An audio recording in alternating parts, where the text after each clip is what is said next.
नमस्कार, मी पंजाब डक. तर सर्वप्रथम 28 आणि 29 तारखेपर्यंत तुम्हाला एक सांगू इच्छितो, जे वंचित जिल्हे आहेत, वंचित पावसामधून जे वंचित राहिलेले, सोलापूर जिल्हा, बीड जिल्हा, नांदेडचा काही भाग, त्याच्यानंतर परभणी जिल्ह्याचा काही भाग, त्याच्यानंतर इकडं नंदुरबार जिल्हा. तर ह्या जिल्ह्यातल्या म्हणजे 5 जिल्ह्याला सांगू इच्छितो की परभणी जिल्हा, नांदेड जिल्हा, धाराशिव, सोलापूर, म्हणजे दुपारपर्यंत ऊन पडेल, पण दुपारच्या नंतर 3-3:30च्या नंतर मग काय होणार आहे, काळकुट्ट आभाळ येईल. आणि मग ह्या 5-6 जिल्ह्यामध्ये 28 आणि 29 तारखेपर्यंत अर्ध्या घंट्याचा 1 तासाचा जोराचा पाऊस पडणार आहे, म्हणून हा अंदाज लक्षात घ्यायचा. त्याच्यानंतर परत एक तुम्हाला शेतकऱ्यासाठी आनंदाची बातमी, कारण की बंगालच्या खाडीमध्ये एक कमी दाबाचा पट्टा तयार होत असल्यामुळं 29 तारखेला ते काय होणार आहे की इकडं नागपूरकडे येणार आहे. 29, 30, 31 आणि 1 तारखेच्या दरम्यान मग नागपूर, चंद्रपूर, वर्धा, भंडारा, गोंदिया, यवतमाळ, अमरावती, वाशिम, हिंगोली, अकोला, बुलढाणा, शेगाव, खामगाव, मेकर, जळगाव जामोद, जळगाव नांदुरा, जळगाव, धुळे, नंदुरबार आणि त्याच्यानंतर त्र्यंबकेश्वरकडं आणि इकडं गुजरातकडे जाणार आहे. म्हणजे 30, 31 आणि 1 तारखेच्या दरम्यान ह्या पट्ट्यामध्ये जवळपास 10, 15, 16 जिल्ह्यामध्ये मात्र मुसळधार पाऊस पडणार आहे, म्हणून हा अंदाज लक्षात. परत सांगतो मुसळधार पाऊस कसा पडणार आहे. नाशिक जिल्हा, नंदुरबार जिल्हा, धुळे जिल्हा, जळगाव जिल्हा, संभाजीनगरचा उत्तरेकडील भाग, संभाजीनगर, त्याच्यानंतर जालना जिल्ह्याचा राजूर गणपतीच्या तिकडून जळगावपर्यंत, म्हणजे जळगाव जिल्हा, जळगावपर्यंत, त्याच्यानंतर इकडं बुलढाणा जिल्हा पूर्ण, अकोला जिल्हा पूर्ण, अमरावती जिल्हा पूर्ण, त्याच्यानंतर इकडं नंदुरबार, आपलं नागपूर, भंडारा, गोंदिया, चंद्रपूर, यवतमाळ आणि वाशिम ह्या पट्ट्यामध्ये काय होणार आहे, मुसळधार पाऊस पडणार आहे. कारण की जे चक्रीवादळ मध्य प्रदेश आणि महाराष्ट्राच्या बांधीनं हे कमी दाबाचा पट्टा असा जाणार आहे आणि गुजरातमध्ये जाऊन मात्र धुमाकूळ घालणार आहे. म्हणून गुजरातच्या शेतकऱ्यांनी हे अंदाज लक्षात घ्यायचा.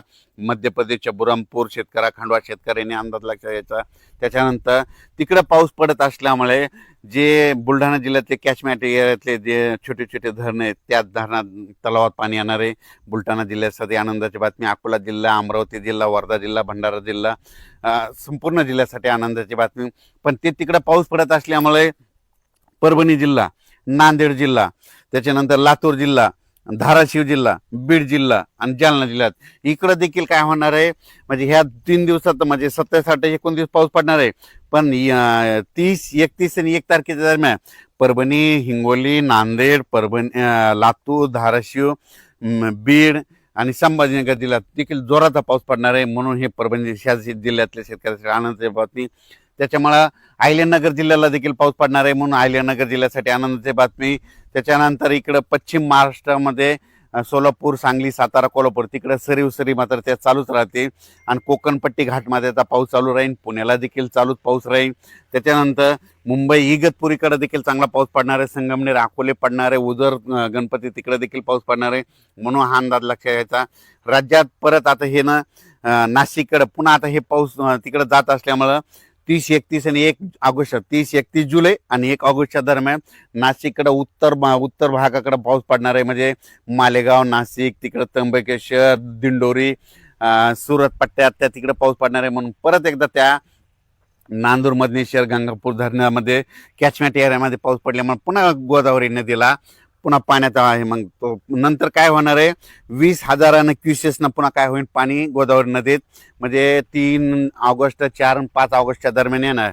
20,000 क्युसेसनं जर पाणी आलं तर ते जवळपास 6 TMC वाढणार. मग 6 TMC तर आता उद्यापर्यंत हे नाथसागर 62 TMC होणार आहे. 62 आणि 6, मध्ये माझा ते अंदाज आहे 5 ऑगस्टपर्यंत हे नाथसागर 78 म्हणजे 70% जाईल अशी म्हणजे माझी अपेक्षा आहे. आणि हो, कारण की ह्या नाथसागराव परभणी जिल्हा, बीड जिल्हा, नांदेड जिल्हा, हिंगोली जिल्हा हे तहान भागवणारं धरण आहे. संभाजीनगराचा पाणी पुरवठा करणारं धरण आहे. संपूर्ण MIDCचं देखील याच्यावर चालतं. म्हणून 70% ह्या जवळ 5 ऑगस्टपर्यंत येईल. म्हणून सर्व शेतकऱ्यासाठी आनंदाची बातमी. त्यानंतर सगळ्यात महत्त्वाचं इकडं मोहोळ तालुका आहे, तिकडे आमचे मित्र आहेत सोलापूर जिल्ह्यातले. तर त्यांचा फोन आला की आमच्या मोहोळ तालुक्यामध्ये बऱ्याच गावामध्ये पाऊस नाही, मसले चौधरी त्या बरेच भाग असे वंचित आहेत. त्या शेतकऱ्याला सांगू इच्छितो की मोहोळ तालुका, पंढरपूर, तिकडं सोलापूर जिल्ह्यामध्ये इकडं मंद्रुप त्या परिसरामध्ये चांगला पाऊस पडणार आहे. 27, 28, 29 पडणार आहे आणि 30, 31 आणि 1 ऑगस्टचा ते देखील पडणार आहे. म्हणून तुमच्यासाठी आनंदाची बातमी, धाराशिव जिल्हा, इकडे कडा आष्टी, बीड, तिकडं देखील चांगला पाऊस पडणार आहे. इकडे बालमटाकडेच्या परिसरात देखील चांगला पाऊस पडणार आहे.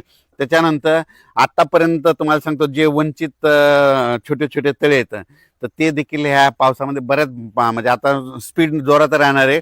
त्याच्यामुळे ह्या पावसात देखील ते तळे भरणार आहे. आणि जालना जिल्ह्यातले जे भोकरदन, सिल्लोड, निल्लोड, त्याच्यानंतर जाफराबाद, राजूर, सिंदखेड राजा, धाड ह्या परिसरातल्या शेतकऱ्याचे फोन आले. इकडं सोयगाव, तिकडं मिरचीचं क्षेत्र आहे. मिरचीच्या क्षेत्रामध्ये त्यांनी काय केलं, उन्हाळ्यातलं विहिरीतलं पाणी संपूर्ण उपसा केलेला आहे. आता विहिरीला पाणी नाही. त्यांच्यासाठी सगळ्यात आनंदाची बातमी, तुमच्या इकडं आता हे उद्याचा पाऊस म्हणजे 28ला तर पडणारच आहे 29 पर्यंत, पण 30, 31 जुलै आणि 1 ऑगस्टच्या दरम्यान तुमच्या ह्या जालना जिल्ह्याच्या त्या परिसरामध्ये चांगला पाऊस पडणार आहे. छोटे छोटे ओढे नाल्याला देखील पाणी येणार आहे. म्हणून अंदाज त्यांनी लक्षात यायचा. अचानक वातावरण बदल झाला तर उद्या एक लगेच मेसेज दिला जाईल. 28 जुलै आणि 29 जुलैच्या दरम्यान दुपारपर्यंत ऊन पडेल आणि दुपारच्या नंतर जोराचा पाऊस पडणार आहे. म्हणून अंदाज लक्षात यायचा. धन्यवाद.